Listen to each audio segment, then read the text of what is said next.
الحمدللہ کفا وسلام علی عبادہ الذین اصطفیٰ۔ کرونا وائرس کے مسئلے کا حل ایک واقعے کی صورت میں۔ شیر اور لمڑی کا واقعہ پہلے سن لیں۔ ایک بادشاہ گزرا ہے واثق باللہ۔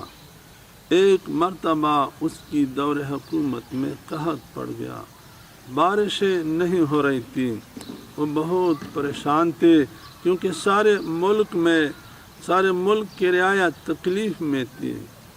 ایک رات وہ اپنے خادم سے کہنے لگا، ملک میں پریشانی ہے، بارشیں نہیں ہو رہی ہے، عوام پریشان ہے، تکلیف میں ہے، مصیبت میں ہے، کیا کریں؟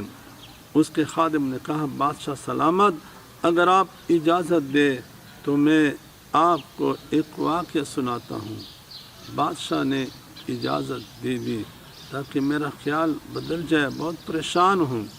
خادم کہنے لگا کہ جنگل میں ایک شیر اور لمڑی رہتے تھے، جس طرح عام دستور ہے۔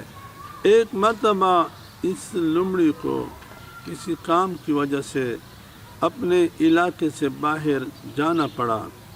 لمڑی کا ایک چھوٹا سا بچہ تھا، وہ پریشان تھی کہ اس بچے کو میں کس کے پاس امانت رکھوں۔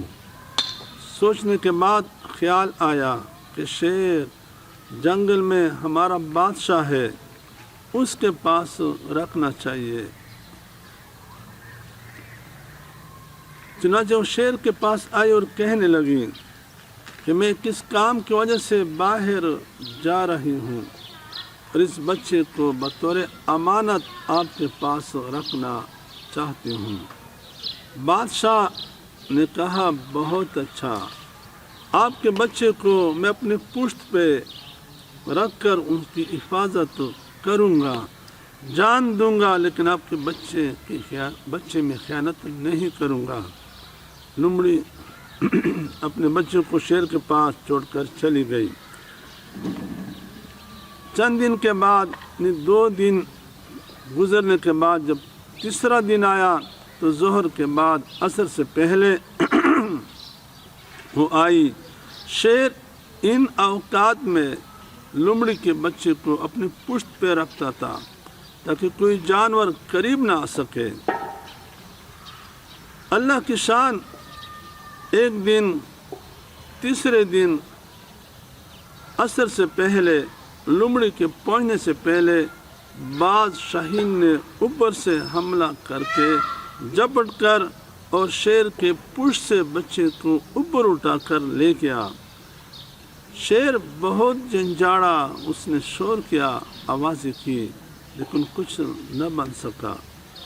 تیسرے روز ظہر کے بعد عصر سے پہلے جب لمڑی پہنچی، لمڑی واپس آئی اور شیر سے اپنی امانت کا مطالبہ کرنے لگی تو شیر خاموش رہا۔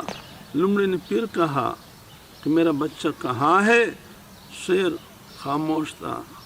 لمڑی عرض کرنے لگی، تم ہمارے بادشاہ ہو، میں نے آپ پہ اعتماد کر کے اپنے بچے کو آپ کے حوالے کیا تھا، میرا بچہ کہاں ہے؟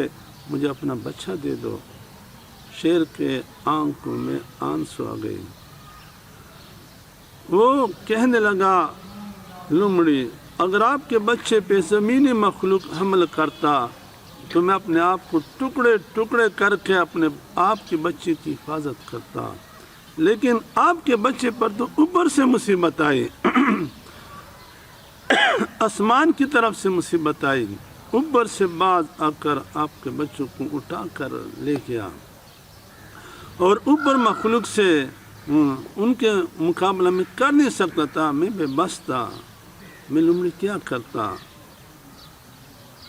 جب خادم نے یہ بات پوری کر دی تو خادم نے بادشاہ سے کہا، بادشاہ سلامت، آپ نے پورے ملک میں راستے بنائے ہیں، سڑکیں بنائی ہے، نہریں کھدوائی ہے، بادشاہ سلامت، ہمارے اور آپ کی بات اوپر والے بادشاہ کے ساتھ ہے۔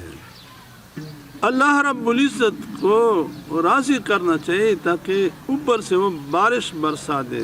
زمینی راستے آپ نے بنائے، لیکن بارش سے اوپر سے نہیں ہو رہی ہے۔ بادشاہ فوراً سمجھ گئے، فوراً اٹھے اور جلدی جلدی وضو کیا اور سجدے میں گر پڑے۔